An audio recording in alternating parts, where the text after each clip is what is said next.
Alors je reviens sur un débat que nous avons eu le week-end dernier, et là nous nous rapprochons du prochain week-end, puisque nous sommes déjà le vendredi qui précède nos réunions, sur le virtuel et le réel.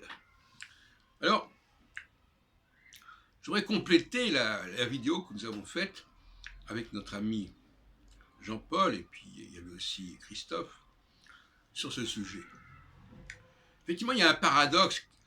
En réécoutant la vidéo, j'ai aperçu qu'il y avait un certain paradoxe. Parce que le virtuel précède-t-il le réel ou succède-t-il au réel? C'est ça la question, et on n'avait pas eu le temps de l'aborder pleinement, cette question. Donc effectivement, à un certain niveau, on peut dire oui, c'est d'abord virtuel, et puis ça devient réel. Hein, alors pour un chrétien, c'est la préfiguration. Bon, alors il y a des choses qui étaient là, en gestation, et qui vont s'accomplir véritablement.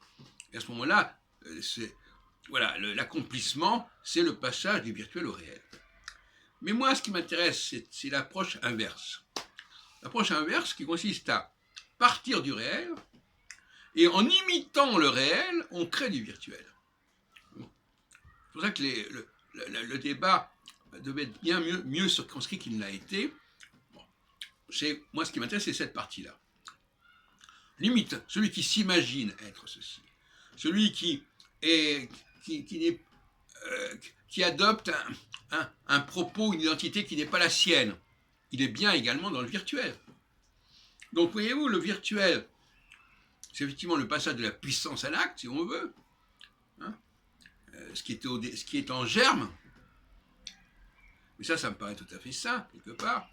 Mais c'est aussi, et plus encore probablement, l'imitation du réel. Ce qui ressemble au réel. Ce qui veut se faire passer pour le réel. Et dans le cas du christianisme, force est de constater que là, on a le même débat. Est-ce que le judaïsme est la préfiguration du christianisme, ou est-ce que le christianisme est une espèce d'imitation du judaïsme? Voilà le débat qui existe.